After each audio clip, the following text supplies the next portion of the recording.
आप देख रहे हैं भारत पॉडकास्ट चैनल। गाजियाबाद में बृहस्पतिवार को उत्तर प्रदेश के मुख्यमंत्री योगी आदित्यनाथ मुरादनगर के तरुण सागर तीर्थ पहुंचे, जहां उन्होंने नवनिर्मित गुफा मंदिर का विधिवत उद्घाटन किया। मुख्यमंत्री के आगमन को देखते हुए पुलिस प्रशासन पूरी तरह सतर्क रहा। पूरे क्षेत्र में सुरक्षा के कड़े इंतजाम किए गए। पुलिस आयुक्त जे रविंद्र गौड़, जिलाधिकारी रविंद्र मांदड़, कविनगर एसीपी सूर्यबली मौर्य, एसीपी कोतवाली और एसीपी वेब सिटी प्रियाश्री पाल समेत कई अधिकारी सुरक्षा व्यवस्था संभालते दिखे। कार्यक्रम में मंत्री सुनील शर्मा, मंत्री नरेंद्र कश्यप, विधायक संजीव शर्मा समेत बड़ी संख्या में भाजपा कार्यकर्ता भी मौजूद रहे। सुबह करीब 11:30 बजे मुख्यमंत्री योगी आदित्यनाथ गाजियाबाद पहुंचे। यहां पहुंचने के बाद उन्होंने सबसे पहले जैन समाज के गुफा वाले मंदिर का उद्घाटन किया। इसके बाद मुख्यमंत्री मंच पर पहुंचे, जहां उन्होंने मेरी बिटिया किताब का विमोचन किया। किताब का विमोचन करने के बाद मुख्यमंत्री ने जनसभा को संबोधित किया। उन्होंने कहा कि मुरादनगर और गाजियाबाद तेजी से विकास के रास्ते पर आगे बढ़ रहे हैं। सरकार लोगों की सुविधाओं और धार्मिक स्थलों के विकास के लिए लगातार काम कर रही है। मुख्यमंत्री के कार्यक्रम में सैकड़ों की संख्या में श्रद्धालु मौजूद रहे। कार्यक्रम समाप्त होने के बाद योगी आदित्यनाथ गौतम बुद्ध नगर के लिए रवाना हो गए। पूरे दौरे के दौरान प्रशासन ने सुरक्षा व्यवस्था को सफलतापूर्वक संभाला।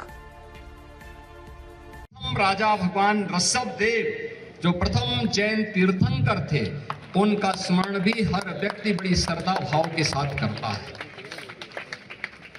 ये उत्तर प्रदेश का सौभाग्य है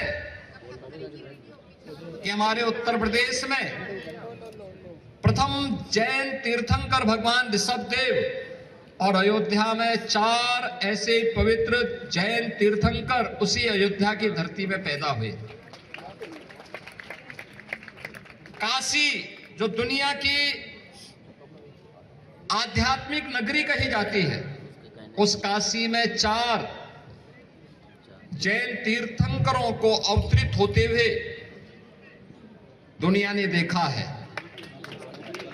अभी पिछले दिनों मुझे श्रावस्ती जाने का अवसर प्राप्त, मैं भाग लेने और इस भव्य गुफा मंदिर को देखने का सौभाग्य प्रदान किया।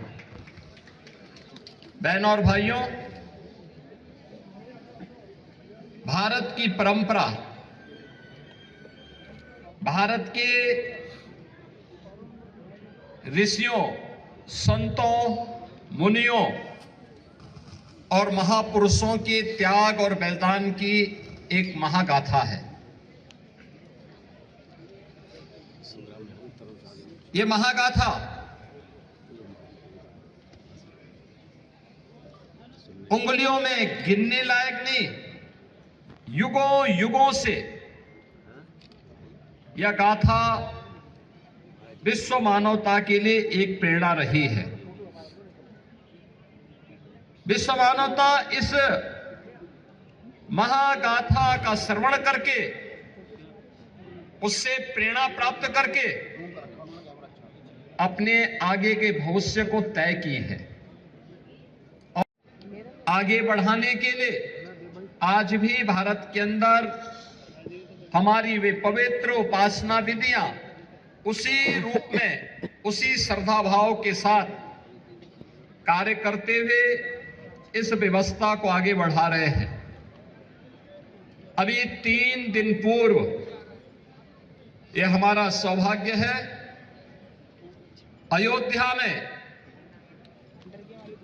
प्रभु श्री राम के भव्य मंदिर के निर्माण में कार्य को पूर्ण करने के इस महायज्ञ का पूर्णाहुति के कार्यक्रम के साथ ही भव्य भगवा ध्वज का आरोहण श्री राम जन्मभूमि के भव्य मंदिर में प्रधानमंत्री जी के कर कमलों से संपन्न हुआ है। पूरा देश और पर्व पे भगवान संभवनाथ जी का जन्म जैन तीर्थंकर के रूप में, उनका जन्म उसी श्रावस्ती की धरती पे हुआ था।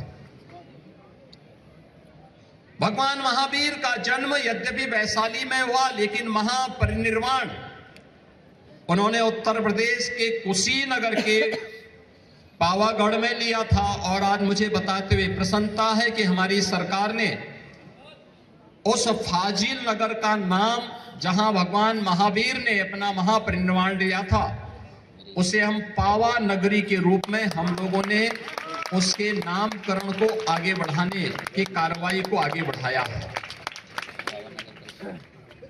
यानी ये 24 जैन तीर्थंकर जिन्होंने समाज को एक नई दिशा दी, जिन्होंने करुणा की, मैत्री की, अहिंसा की, जियो और जीने दो की एक प्रेरणा विश्व मानवता को दी, और केवल मनुष्य ही नहीं बल्कि प्रत्येक जीव जंतु के लिए एक नई प्रेरणा प्रदान की। वह आज भी उसकी प्रासंगिकता उसी रूप में बनी हुई है।